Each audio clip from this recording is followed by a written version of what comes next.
Hi guys, this is Tablet-News.com and it's been a while. This is the brand new Samsung Galaxy Tab S9 FE Plus 5G. I know it's a mouthful, but it's not every day that you test a tablet which has a stylus bundled and also AKG tuned speakers plus antenna bands because it has 5G connectivity. And finally, I get to see a tablet with a fingerprint scanner in the power button. This is supposed to be a mid-range offering, but the price increases quite a bit if you're getting the 5G version. It's priced at around $800, this one here, and it comes with a stylus bundle. You can also attach a keyboard to it and turn it into sort of a laptop. It's got a metal body, a large 10,000 mAh battery. There's a dual 8 megapixel camera at the back and an ultra-wide front camera, plus an Exynos processor inside, which maybe feel familiar if you've seen the Galaxy A54 this year. It's the same CPU. Okay, so it's a tablet for productivity on the go, as revealed by its very own stylus, which you can use for input and more. But more about that towards the end of the review. Now it's time to cover the design. Okay, so first things first, it's a slim tablet, just 6.5 millimeters in thickness and weighs a decent 626 grams. Obviously a unibody metal case, as you can see for yourself, with those typical antenna cutouts. I mean, it's hard to use it with a single hand. It's a 12.4-inch tablet, definitely meant for two-hand usage. Luckily, the bezels are big enough for your thumbs to be rested on them and to prevent accidental touches. Comfy button placement here at the top side, pretty solid build, not much to complain about. It's all aluminum, and there's also a piece of good news. You're getting IP68 certification here, which means you can take dust and water, and maybe even a drop in water, God forbid. Okay, so with the build out of the way, and it's quite solid, we can cover the display, which frankly, I've done a bit of research and apparently it's not an IPS LCD, but rather a TFT LCD. 2560 over 1600 pixels, 16:10 aspect, definitely meant for landscape consumption, and a 90 Hz refresh rate. We have here a YouTube clip ready for your viewing pleasure, and let's check it out as we analyze the screen. Now the panel here for a TFT LCD actually delivers. It's bright, crisp, has decent view angles, and the contrast was also quite good in full sunlight.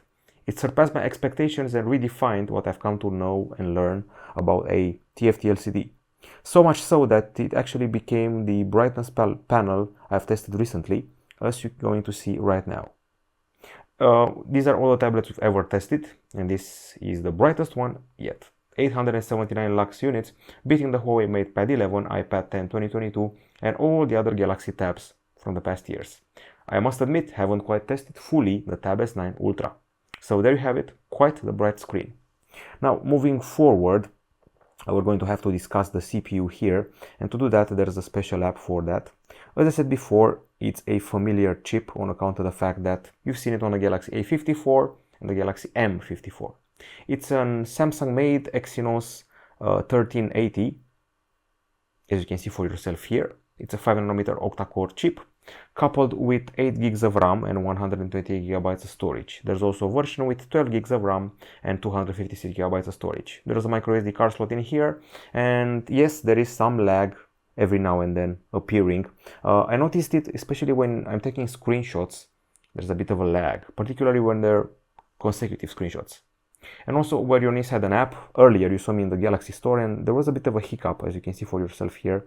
There's a bit of a, well, jumpy animation. Now the throttle test was fine, so I'll give it that much. So if you go here, we have a throttle test here, and you can see it only drops not so much of the performance, about 6%, which is actually not bad. We also have some typical benchmarks, the predictable ones. I'm talking about, for example, Antutu 9. Here we are just above the Nokia T21 and other older tablets, but below the Galaxy Tab S8 Ultra by 300k points. In Antutu 10, not much comparison terms, we didn't test many tablets, but we got beaten by the Huawei MatePad 11 and the iPad 10 2022. As you can see, in the 3D Mark Snapshot Unlimited, we're just above the Xiaomi Mi Pad 2 and Lenovo Yoga Book, which are older tablets, but if you look at Wildlife Extreme, we're beating the Huawei MatePad 11 and Nokia T21. We're below the iPad 10 2022 by more than 50%. So yeah, this behavior is typical for a mid-range tablet. This is PC Mark. We're actually placed on the third spot, slightly above the Xiaomi Pad 5 and above the Huawei MatePad 11. So typical mid-range tablet, but beware of the way the CPU will age. The temperature test was actually fine. You can see the device is quite cool, 25.3 degrees Celsius in benchmarks. Now the battery here is rather large, as you can see from the specs. It has a 10,090 milliampere hour unit here, which is the same as the one you got on the, Galaxy Tab S9 Plus. It charges at 45 watts and there is no charger in the box, just so you know. Now let's see how it did in our tests. So we start off with the video playback test. A huge result, 20 hours and 10 minutes. First place, beating the likes of the iPad 10 2022, Huawei MatePad 11 and all the other Galaxy Tabs we've ever tested. And then we have the continuous usage, 12 hours and 35 minutes. Superior to the Huawei MatePad 11 again and the Xiaomi Pad 5, but inferior to the iPad 10 2022 and the Huawei MatePad 11.5. Charging is a bit on the long side, 2 hours and 10 minutes with a 30-watt charger, and after 1 hour you're at about 50% charge. We're done with the battery. Let's talk about the speakers. I am accustomed to quad speakers on tablets, and here we have only two stereo speakers, 1 and 1. I would have enjoyed quad speakers for sure, but I guess we're going to have to work with these ones. There's Dolby Atmos and Dolby Atmos for gaming, plus some tuning, but no, there's no audio jack here.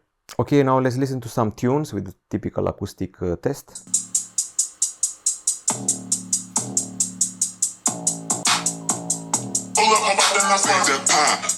Okay, so a bunch of impressions. I found the speakers to be not hugely loud compared to other tablets I've tested. I would say that the bass was decent. There's a lot of vibration for the case. The highs weren't as impressive. The voices were fine. So all in all, a pretty mid-range experience, not a high-end one.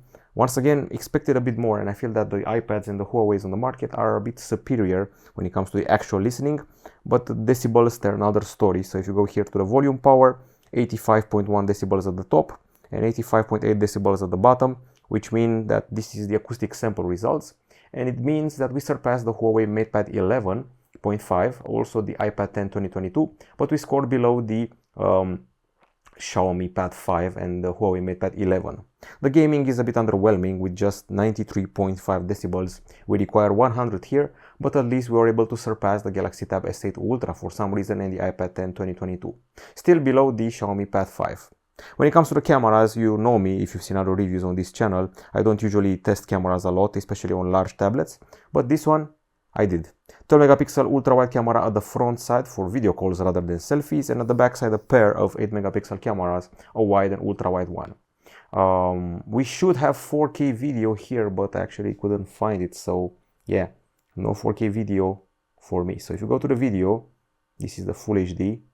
So yeah, you're stuck with Full HD or HD, and that's about it. Maybe if you change the aspect, nope, nothing happens. So yeah, just Full HD on account of the CPU probably. Although I feel that this CPU allowed for 4K capture on the Galaxy A54. I find this to be quite odd. Maybe if you go to Pro Video, actually making this into a mission. Nope, just Full HD. If I'm maybe missing something. Switch to the wide, no. Anyway, that's the limitation we're getting at. So yeah, portrait, video.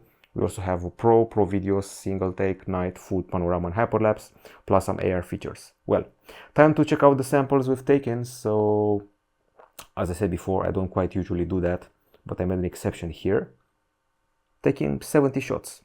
So these were attempts at a close-up with a bunch of buttons on toys. Took a few attempts, and then I got this one, which is not half bad.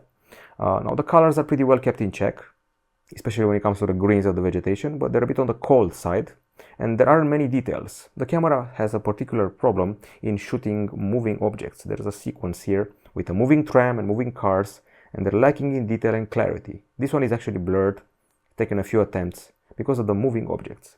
I was actually more impressed by the selfies taken with the front camera. There's a lot of texture here and focus and clarity, so in the end, not bad selfies. And once again, you're benefiting from the ultra-wide camera to actually catch what's behind you. Very well cut in the portrait department. You're being cut from the background in a pretty fine manner. And the bokeh also works fine for the main camera, as you can see here for yourself. So the highlights are the portraits and also the selfies and maybe the color of the vegetation. But in general, the colors were a bit cold and the details were lacking. If you really start to zoom in, it's just an 8 megapixel camera in the end. We also have a video or two, so let's turn down the volume on this one. There's a lot of noise in the park and people going around. This is the best one because it has a lot of texture here for the vegetation and the water. I mean, if you have to film, that's the only reason to use it. There's a lot of refocus which annoys me, and the stabilization isn't that good. So yeah, maybe don't film with it unless you really see something special. The colors of the fall are pretty nice here, but there's a lot of lack of detail and too much exposure for my taste. So that's everything I had to say about the camera. Now we move further to connectivity. We're lucky enough to have the 5G version of the device, and I should probably mention other features connectivity wise. I'm talking about USB-C 2.0, there's a port here. I'm talking about Wi-Fi 6, Bluetooth 5.3, GPS, and no NFC. No NFC, but you can do phone calls and send messages because it's a cellular tablet version. Now if you go here, we have a bunch of screenshots. And these are the tests, the connectivity tests, and they're quite impressive. On 5G, I got as high as 831 megapers in download. And when it comes to Wi-Fi, I got to 621. Well, in upload, it was more modest for 5G, 14.1, but in upload for Wi-Fi, 691. I would say we're doing fine, particularly in this 5G download regard. Now, we have reached the software, and it's actually Android 14, not 13, with One UI 6.0 on top. And finally, a fingerprint scanner on a tablet, which I wanted to see more often. Now, aside from that, we have the stylus, which you probably know and love from a bunch of Samsung devices, quite a few of them. So it attaches to the backside where it also charges, and you can use it for a variety of purposes. You can create a note, view all notes, do smart selection, screen write, pen up, but there are more tasks. This is one example of lag. You can also do a live message, Bixby Vision, translate, glance, AR doodle, or coloring. The most useful, well, use of the pen will obviously be for writing or drawing in a note app. You can also have recognition of your, well, things that you write. You also have some indications here and the pens you're going to be using. So yeah, you can draw, you can write, and you can have your text converted into handwriting, unless it's horrible like mine. Handwriting, okay, handwritten note, and you can also draw. Use the palette with all of its options available here. You can change the thickness of the line, you can change the color. You also have a white palette here, swatches and spectrum. You can draw, you can arrange the text, you can edit it, make projects for school, and so much more. If you've seen a review of a Samsung tablet, you know exactly what to expect. That's what you're getting here, even though it's a mid-range tablet, not a full-on flagship. Aside from that, the experience is pretty typical for a Samsung device. There's the edge screen here for your, well, multitasking needs. There's the recent section here for once-again multitasking, and we also have split screen, as you can see for yourself here. There's just one example. You can also split the screen in more or opt for other apps. The leftmost home screen is for the news. The Galaxy Store is here for your extra apps, even though I heard a story that Google tried to pay Samsung not to put it here. And aside from that, we have the semi-transparent quick settings area, notification area, this enlarged brightness area and changes brought by Android 14. And possibly the most interesting part, which you're going to see in the settings, is this one here, connected devices. We got your quick share and music share. We got your auto switch to buds. You can also link to Windows. So basically you can continue your experience on a Windows PC, but you also have multi-control. So you can use the keyboard and mouse connected to one Galaxy device to control all the other devices and drag and drop files between them. If you have a Galaxy Book or a Galaxy phone, this will be pretty easy. Finally, second screen, I actually saw this with a Galaxy Tab S9 connected to a PC with Fortnite, useful to show the map, and Samsung DeX. This mimics a, well, Windows-like experience, particularly useful if you have a keyboard and mouse bundle with it. Smart View lets you send your content to a screen, a TV, and also smart things available to control your smart objects around the house, even a washing machine, vacuum cleaner, and so much more. Now, aside from that, things are pretty typical. You got your Samsung suite here, including the likes of Health, Smart Switch, and PenUp. You got your Microsoft suite here, 365 OneDrive and Outlook. There's a gaming hub here, with all your preferences. Even though this one is not actually a gaming tablet, it's good to have them still.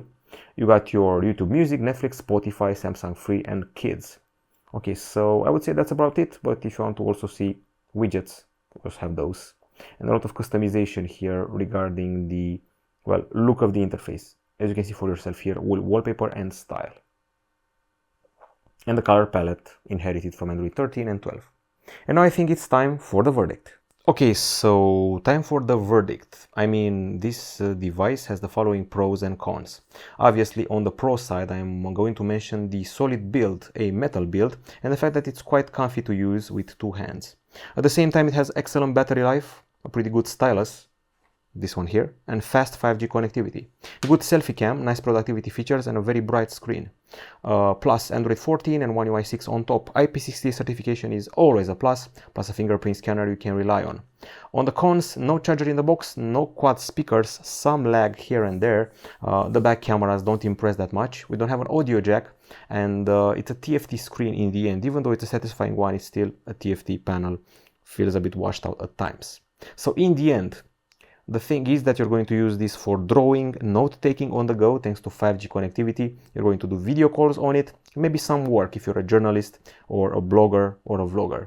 The CPU is the main problem if you ask me. The Exynos isn't a good choice, considering you can get a similar price for an older tablet with a Snapdragon which outperforms the CPU. So the CPU is the only problem here. Other than that, I have no complaints. So yeah, maybe wait for it to drop price-wise, or buy a Galaxy Tab S8 Plus because the price should be similar. That's my recommendation. This has been the review of the Galaxy Tab S9 FE Plus 5G. Quite a mouthful of a name. Samsung use better names in the future. Goodbye.